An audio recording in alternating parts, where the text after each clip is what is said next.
terminé avec les rapporteurs. Nous allons pouvoir passer aux positions des différents groupes. Avec, pour le groupe Liberté et Territoire, Monsieur Mathieu Orphelin pour une durée de 5 minutes. Monsieur le Président, Madame la Ministre, chers collègues, alors que l'urgence écologique et climatique est une préoccupation de plus en plus partagée, notre budget 2020 est-il à la hauteur de ces enjeux? C'est une des questions essentielles dans nos débats cet après-midi. Alors ce budget 2020 progresse facialement, en particulier en raison d'évolutions de périmètre.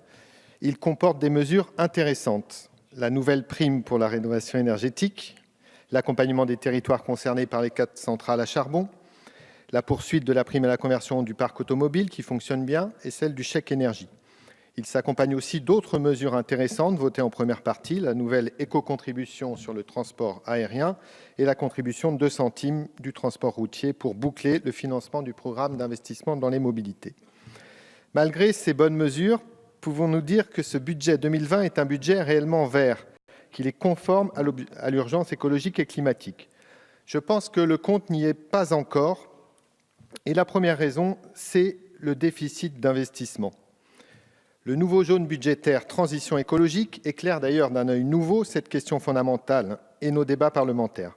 La réponse est claire. Si l'on voulait respecter les engagements que nous nous sommes nous-mêmes fixés dans notre stratégie bas carbone, il faudrait investir 15 milliards d'euros d'investissement en plus chaque année, dont la moitié d'investissement public. Voilà le débat que nous n'avons pas eu assez dans la préparation de ce projet de loi de finances. Comment combler ce déficit d'investissement?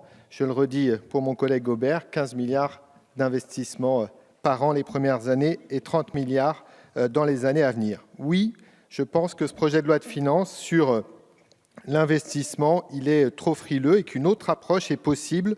Et j'appelle le gouvernement à s'en saisir pour les prochains mois et les prochaines années.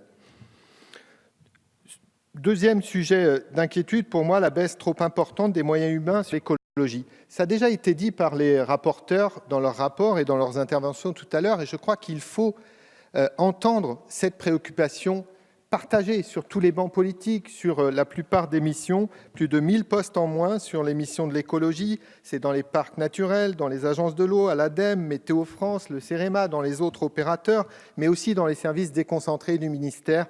Comment faire beaucoup plus d'écologie, comment accompagner efficacement tous les acteurs sur le terrain avec moins de moyens. Je crois que là, on est à la limite de l'exercice. C'est quelque chose qu'on entend beaucoup quand on discute avec les agents des services déconcentrés ou des opérateurs concernés. Donc là, vraiment, j'appelle le gouvernement à réfléchir et pourquoi pas revoir sa trajectoire de baisse des effectifs pour les prochaines années. Enfin, 3 alertes sur des thèmes particuliers, la rénovation énergétique et les moyens affectés à cette rénovation énergétique. Je l'ai dit, la nouvelle prime pour la rénovation énergétique est une bonne mesure, mais elle se met en œuvre dans un contexte très contraint. Arrivera-t-on à atteindre les 500 à 600 000 rénovations énergétiques performantes par an? C'est évidemment une vraie question. Est-ce qu'il faudra peut-être réabonder, si notre politique marche, les 450 millions d'euros prévus supplémentaires pour l'ANA? Je crois qu'il faut qu'on suive de très près l'avancée de ce plan avec des suivis trimestriels, si c'est possible. Et puis, je pense que sur la fin de location des passoires énergétiques, effectivement, l'extension de la nouvelle prime aux propriétaires bailleurs dès 2020 aurait été utile, mais j'ai entendu l'engagement du gouvernement d'y travailler pour 2021. Mais il faut qu'on ait plus de mesures pour lutter contre la location de passoires énergétiques. Sur les changements de véhicules, la prime fonctionne bien. Ça a été à nouveau rappelé par un rapport la semaine dernière.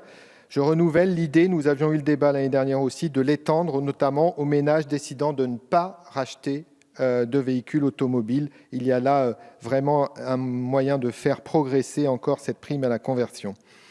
Enfin, dernier point, sur le plan hydrogène, on a là aussi eu beaucoup d'interventions des différents députés, des différents bancs politiques en commission. Nous voulons nous assurer que le plan hydrogène sera bien financé en 2020 à la hauteur de 100 millions d'euros par an, à la fois par des moyens affectés dans le budget 2020 de l'ADEME, mais aussi par le commissariat au grand plan d'investissement. Ça fera partie de nos échanges tout à l'heure. Je crois qu'effectivement, c'est important que cet engagement fort qui avait été pris par le gouvernement en mai 2018 puisse être tenu et que ce plan hydrogène soit à la hauteur des enjeux.